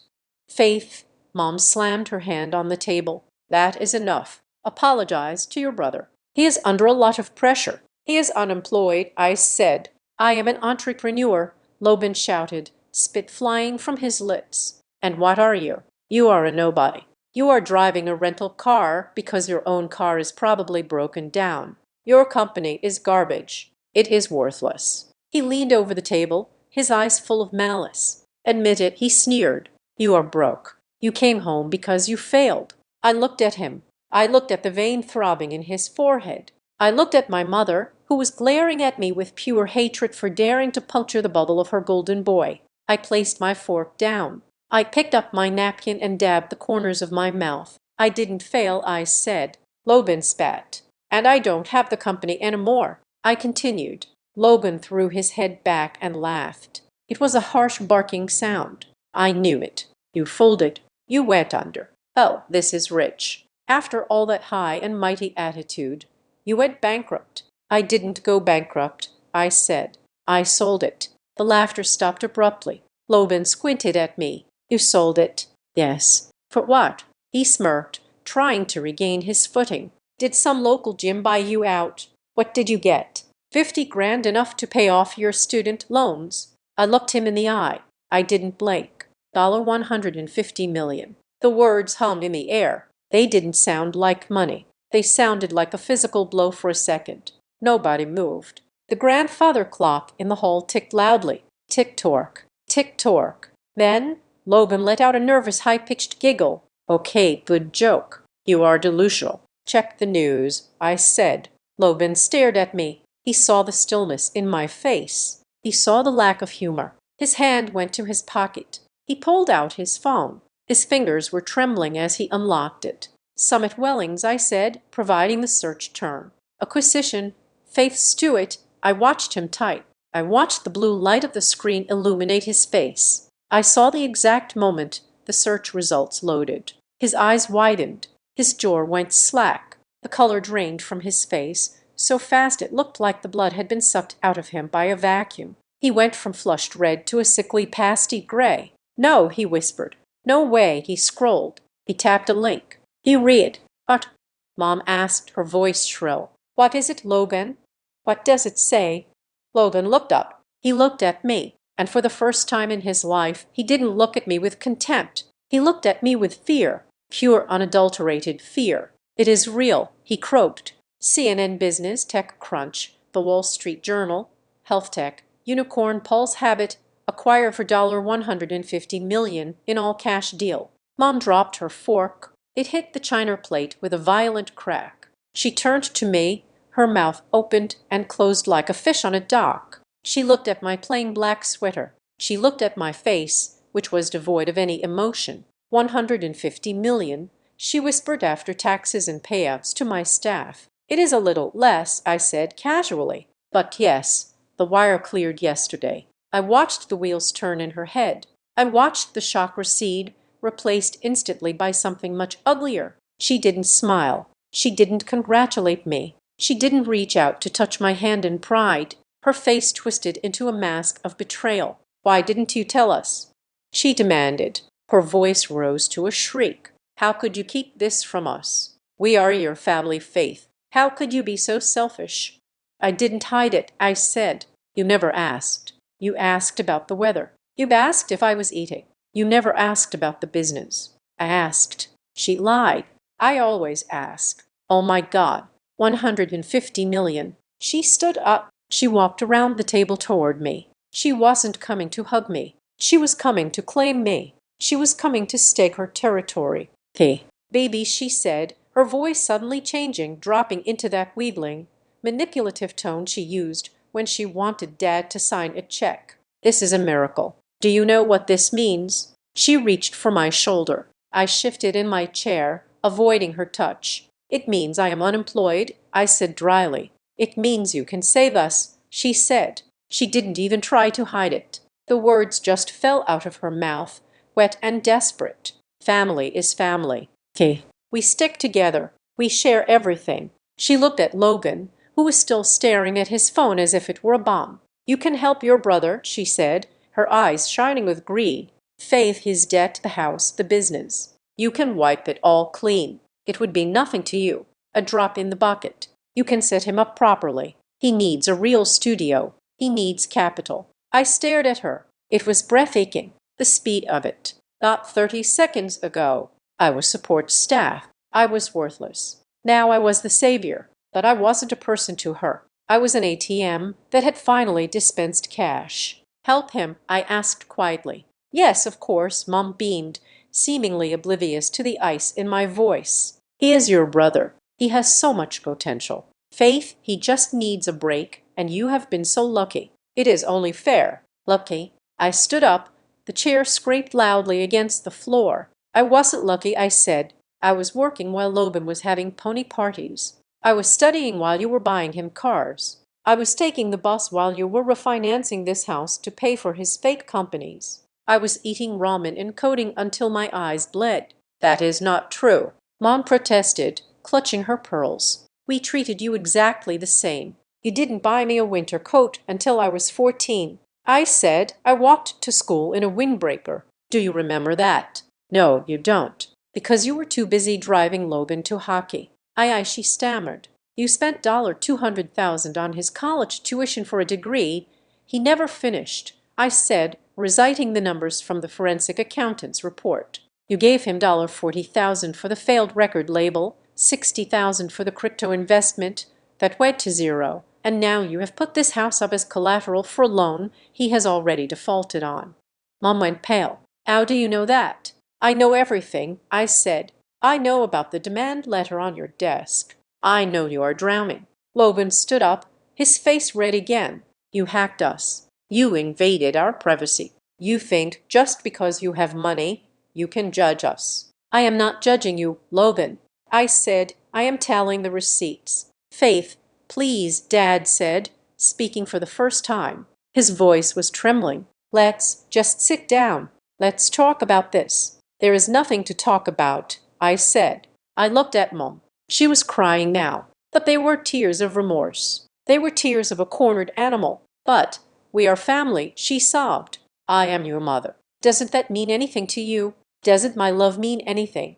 Your love? I laughed, and it was a cold, sharp sound that hurt my throat. Mom, your love was a currency and you spent it all on him. I pointed at Logan. You invested everything in the wrong stock, I said, and now you want me to bail you out. You have to, Logan sneered, trying to regain dominance. You owe us. We raised you. I raised myself, I said. I stepped away from the table. I looked at the congealing gravy, the half-eaten turkey, the wine stains on the tablecloth. It looked like a crime scene. Where are you going? Mom cried, reaching out to grab my arm. I pulled away. I am going back to my hotel, I said. But the money, she stammered. Faith, we are going to lose the house. They are going to take it in January. I know, I said. I turned my back on them. I walked toward the door. My heart was pounding, but my hands were steady. I felt lighter. The secret was out. The bomb had detonated and I was still standing. Faith, Logan shouted after me, if you walk out that door, don't come back. You are dead to us. You hear me? You are just a vindictive little bitch. I paused at the archway. I didn't turn around. I am not getting revenge, Logan, I said, loud enough for them to hear, but soft enough to force them to listen. I am just finally stopping being the shadow. I walked out the front door into the biting cold of the Christmas night. I didn't look back at the house. I didn't need to. I knew exactly what was happening inside. I knew the panic. I knew the screaming. And for the first time in 29 years, it wasn't my problem. The morning after Christmas did not bring peace. It brought a digital siege. I woke up at 6:00 in the morning in my hotel suite, the heavy blackout curtains shielding me from the gray Kansas winter. My phone, which I had left on the bedside table, was vibrating so intensely it was slowly inching its way toward the edge. I picked it up. The notification screen was a solid wall of text. My mother had adopted a strategy of chaotic oscillation. One message was a plea for forgiveness, dripping with guilt and fainted affection. Faith, please answer. I didn't sleep all night. I am worried about your soul. Money destroys families. Don't let this happen to us. The next message, sent 12 minutes later, was a passive-aggressive strike. Your father is having chest pains. I hope you happy. You have stressed him out so much. Then back to the manipulation. I made your favorite cinnamon rolls. Just come over for coffee. We can fix this. Logan's approach was less nuanced. His messages were a stream of pure, unfiltered vitriol. You think you are better than us. You are nothing. You stole that idea. I gave you the idea 4.5 years ago. I am going to sue you. Pick up the phone, you coward. You owe me. I am going to destroy your reputation. I know people. I didn't reply. I didn't block them either. I screenshotted everything, every threat, every guilt trip, every incoherent rant. I'd uploaded them directly to a secure cloud folder shared with my legal team. Data is not emotional. Data is evidence. At 9:00, a bellboy knocked on my door. He held a thick manila envelope. Korea dropped this off for you. MS. Stewart, he said. Marked urgent. I tipped him $5 and took the envelope. It had the return address of a local law firm I had never heard of, something generic, located in a strip mall, the kind of firm that advertises on billboards next to the highway. I opened it. It was a demand letter, but it wasn't a standard legal document. It was a work of fiction. The letter claimed that the Stewart family estate was seeking reimbursement for historical costs of upbringing and incubation of talent. It listed a demand for $3 million. I laughed. I actually laughed out loud in the empty hotel room. It was a dry, sharp sound. They were trying to invoice me for my own childhood. They were claiming that the food I ate, the roof over my head, and the emotional support they provided were venture capital investments that were now due for a return. I scanned the document and sent it to Alina, my attorney in Omaha. Her reply came 3 minutes later. Is this a joke? I typed back. No, it is a desperation move. Handle it. Alina didn't just handle it. She obliterated it. By noon, my legal team had drafted a response. It wasn't an emotional defense. It was a ledger. We had compiled a forensic accounting of the Stewart family finances based on the records I had acquired when I bought their debt. We listed the expenditures. Tuition for Logan Stewart, $240,000. Vehicle purchases for Logan Stewart, $85,000. Legal fees for Logan Stewart's DUI defense, $15,000. Business capital for Logan Stewart's failed ventures, $120,000. Total direct investment in Faith Stewart, after age 18, $0. We attached a spreadsheet. We sent it back to the strip mall lawyer with a brief note stating that any further harassment would result in a countersuit for extortion, but the real blow was yet to come. While Eleanor was digging through the files to prepare our defense, she found something else. She called me at 100 in the afternoon. Faith, she said. Her voice was serious, lacking its usual confident lie. Are you sitting down? I am standing, I said, looking out the window at the frozen city. We ran the signature verification on that secondary credit line, the one attached to the house, the one you said you didn't sign. And it is a confirmed forgery, she said. But it is worse than just a bad copy. We traced the notary stamp. It belongs to Janice Miller, your mother's friend. We pressured her office this morning. She cracked. She admitted she notarized the document without you present because your mother told her you were on the phone and had authorized it. I felt a cold chill radiate from my chest. When was it signed? I asked. May 12th, 3 years ago, Eleanor said. I closed my eyes. I remembered that date. I remembered it perfectly. I was in the hospital. I said quietly, I had appendicitis. I was in post-op recovery in Omaha on May 12th. Then we have them. Eleanor said, this is bank fraud. This is identity theft. This is a felony. Faith, if we file this, your mother and brother could go to prison. Janice Miller definitely will. I stood there holding the phone. I held the power to destroy them completely. I could make one call and the police would be knocking on the door at 42 Maple Drive. But that was too easy. Prison was a systemic punishment. I wanted a personal reckoning. Don't file the criminal charges yet, I said. Hold it. It is my ace. This is dangerous. Eleanor warned. They are desperate. Desperate people do irrational things. I know. I said that is why I'm calling for a mediation. I sent the email myself. I copied my mother, Logan, and their discount lawyer. I am willing to discuss a settlement regarding the property and the outstanding debts. I will meet you tomorrow at 10:00 at the Reuse Conference Center downtown. I will bring my legal counsel. I suggest you bring yours. It was a trap. I wasn't going there to settle. I was going there to get them to admit on the record in front of a court-appointed mediator exactly what they had done. I wanted the confession before I dropped the guillotine. The reaction was immediate. Mom switched tactics again.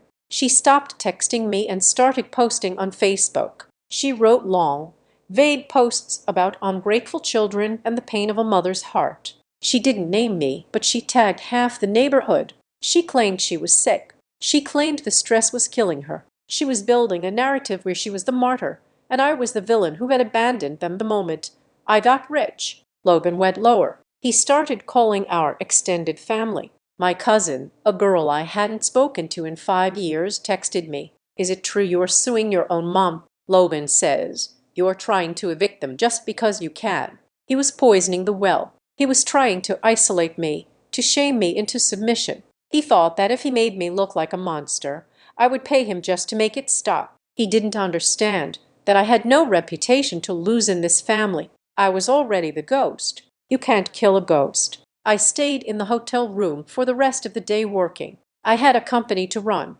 Even if I had sold it, I had a transition strategy to manage. I focused on the code, on the user metrics. It was calming. It was logical. But the storm was moving closer. The next morning, the day of the mediation, I decided to stop by a temporary co-working space I had rented in downtown Kansas City to print some documents. It was a glass-walled office on the ground floor visible from the street. I was standing at the printer collating the evidence of the forgery when I heard a commotion outside. I looked up. A car had screeched to a halt in the loading zone. It was Logan's car, the flashy leased SUV he couldn't afford. He got out.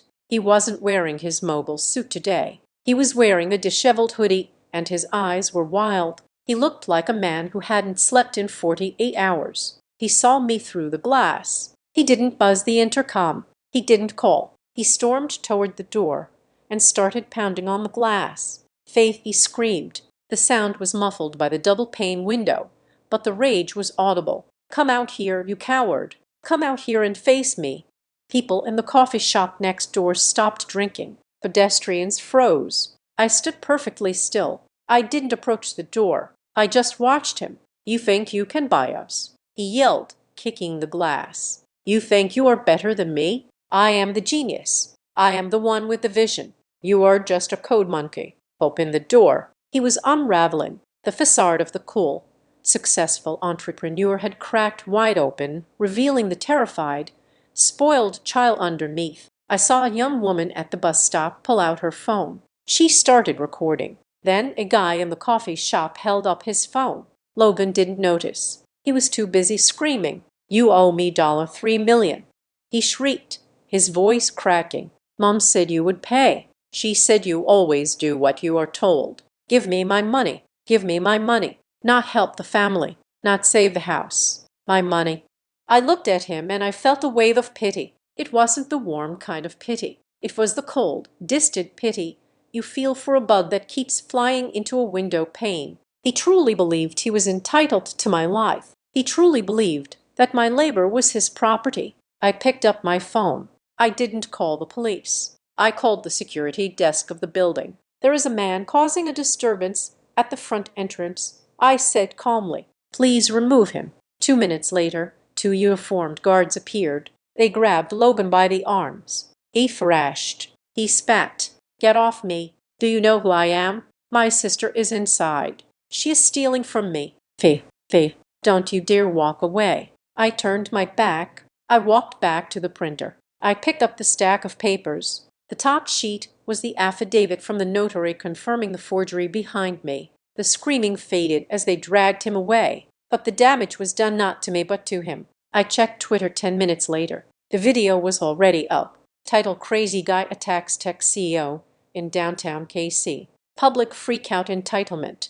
It had 4,000 views and was climbing. I watched the video. I watched my brother scream, "Give me my money," while I stood calm and silent behind the glass. It was the perfect preview for the mediation. He had just given the world a character witness statement, and he didn't even know it. I put the phone in my pocket. I adjusted my blazer. I checked my reflection in the dark glass of the printer. I looked sharp. I looked ready. I walked out the back exit, got into my rental car, and drove to the lawyer's office. It was time to end this. The conference room at the mediation center was a study in beige neutrality. It was designed to be calming with its abstract art and soft lighting, but the tension in the room was sharp enough to cut the heavy oak table in half. On one side sat my mother and Logan, flanked by their strip mall attorney, a man named Mr. Henderson, who looked like he had slept in his suit. On the other side sat me, Elena, and a junior associate from her firm who was recording the minutes.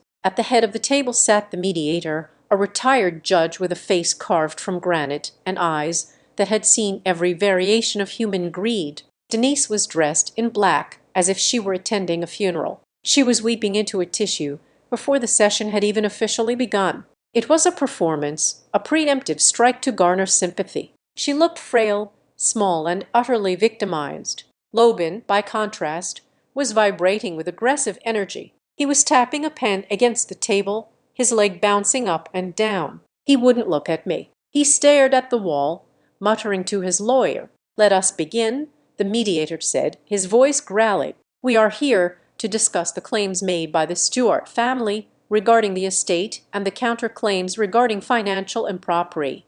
Mr. Henderson, you may open." Mr. Henderson cleared his throat. He looked nervous. He knew he was outgunned. "Thank you, Your Honor. My clients Denise and Logan Stewart assert that they are entitled to a fair portion of the proceeds from the sale of Paul's Habit. This claim is based on two factors. First, the sweat equity provided by the family in raising and supporting MS. Stewart. Second, and more importantly, the intellectual property contributions made by Mr. Logan Stewart. I raised an eyebrow. This was a new angle. "Intellectual property?" the mediator asked, looking over his glasses. "Yes," Logan interrupted, unable to help himself. He leaned forward, his eyes manic. "I helped her back in the beginning. She was struggling with the user interface. I told her it needed to be cleaner. I gave her the idea for the mood tracking feature. We brainstormed it at the kitchen table. She took my notes, built the code, and cut me out.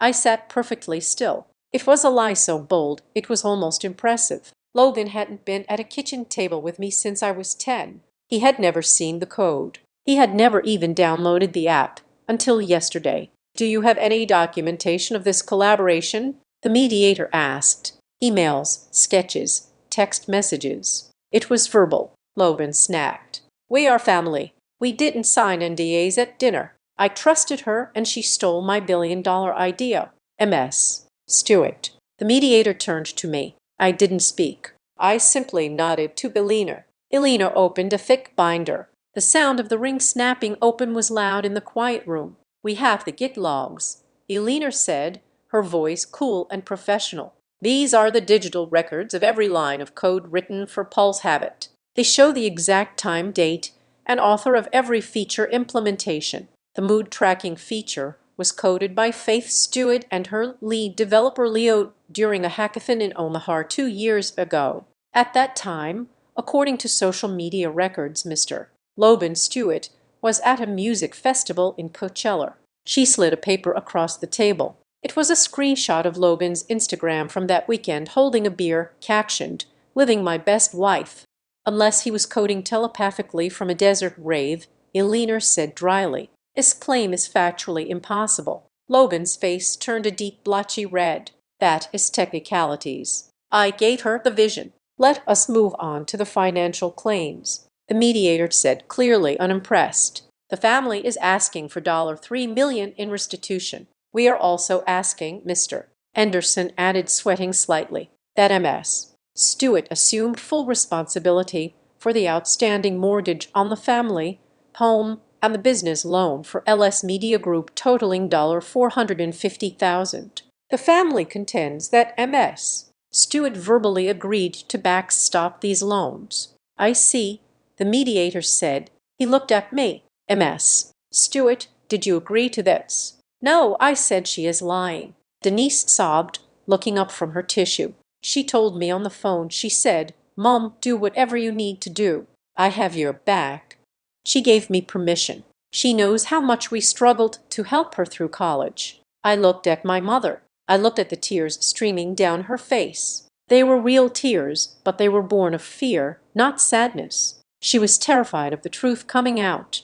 We have a document, Mr. Henderson said, pulling a paper from his briefcase. This is the loan modification agreement. It bears MS. Stewart's signature as a guarantor. The mediator took the document. He examined it. It appears to be notarized. It is, Henderson said triumphantly. It is a forgery, I said. The room went silent. That is a serious accusation, the mediator said. It is a proven fact, I replied. I reached into my own folder. I pulled out the affidavit from Janice Miller. I pulled out the forensic analysis of the digital signature. I pulled out the hospital records proving I was under anesthesia when the document was supposedly signed. I laid them out on the table one by one like a royal flush. Exhibit A, I said. Statement from the notary. Janice Miller admitting she was coerced by Denise Stewart to notarize the document in my absence. Exhibit B, my medical records. Exhibit C, the IP trace of the device used to apply the digital signature, which corresponds to an iPad registered to Logan Stewart. I watched the color drain from my mother's face. She stopped crying. She looked like a statue made of ash. Logan stopped tapping his pen. He looked at the documents, then at his lawyer, then at the door. This constitutes bank fraud, wire fraud, and identity theft. Elena stated, these are federal crimes. The penalty is up to 30 years in prison. Mom didn't mean to, Logan blurted out, throwing her under the bus instantly. She just thought Faith wouldn't mind. Faith always said she wanted to help. I never said that. I corrected him. You tricked us, Logan yelled. You set us up. I didn't set you up. I said, I just court you. The mediator looked at the documents, then at Henderson. Counselor, your clients are in significant jeopardy here. If these documents are turned over to the district attorney, this mediation is over and criminal proceedings will begin. Henderson looked like he wanted to vanish. Perhaps we can come to an arrangement. There is one more thing, I said. I wasn't dumb. I had played the defense. Now it was time for the offense. The loan you defaulted on, I said, looking directly at Logan. The business loan for LS Media Group. The bank initiated foreclosure proceedings on the house last month. Correct. Logan swallowed hard. Yeah, so what? They are going to take the house. That is why we need the money. You witch. They aren't going to take the house, I said. Art, Denise whispered. Did you pay it? Hope flared in her eyes. It was pathetic. Even now, after I had exposed her crime, she was hoping I had saved her. Not exactly, I said. I signaled to Elena. She slid the final document across the table. It was a deed of trust transfer. I didn't pay the loan for you, I said. I bought it.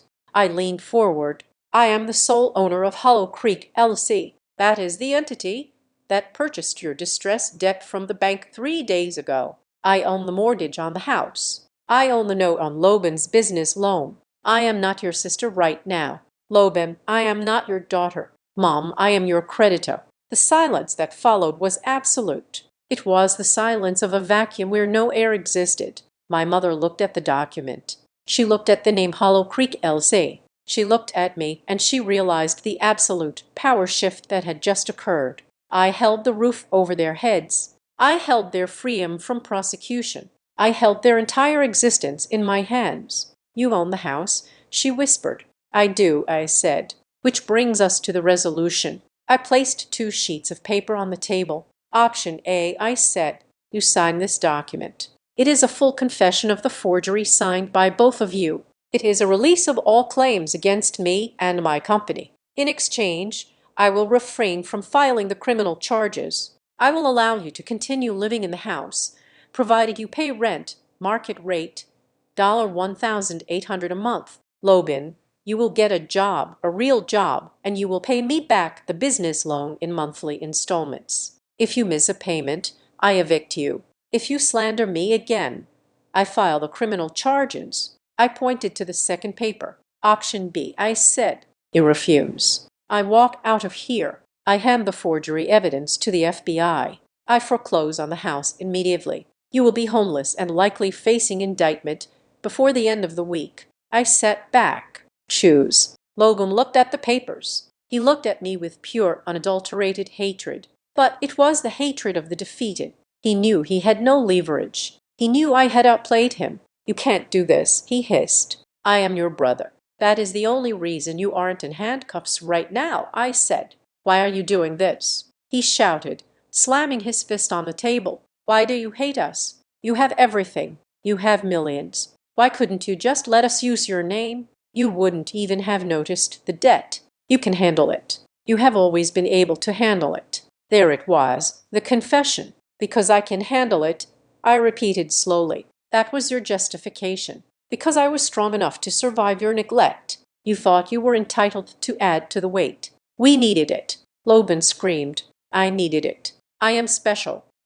I am not like you. I can't work at a coffee shop. I can't be a drone. I needed the chance. You had 1,000 chances, I said, and you wasted every single one. I looked at my mother. She wasn't looking at Logan. She was looking at me. She was seeing me, truly seeing me for the first time. She saw the cashmere coat. She saw the steel in my spine. She saw the woman who had surpassed her golden boy in every conceivable metric. She realized she had been on the wrong horse for 30 years. Faith, she whispered. Her voice was trembling. Faith, I am sorry. It was the phrase I had wanted to hear since I was 7 years old. I am sorry. I waited for the rush of relief. I waited for the healing warmth. It didn't come. The words fell flat. They were hollow. They were said not because she regretted hurting me, but because she had lost. She was apologizing to the conqueror, not the child. I know you are, I said.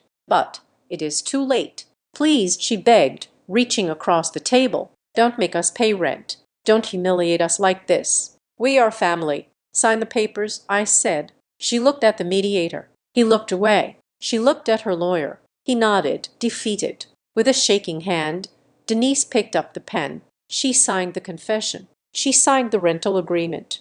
Loban sat there fuming, tears of rage in his eyes. He grabbed the pen and scribbled his name so hard he tore the paper. I hate you, he whispered as he pushed the paper back. I hope you die alone with your money. I won't be alone, I said, taking the papers and handing them to Elena. I will be with people who respect me. I stood up. I buttoned my coat. The rent is due on the 1st, I said.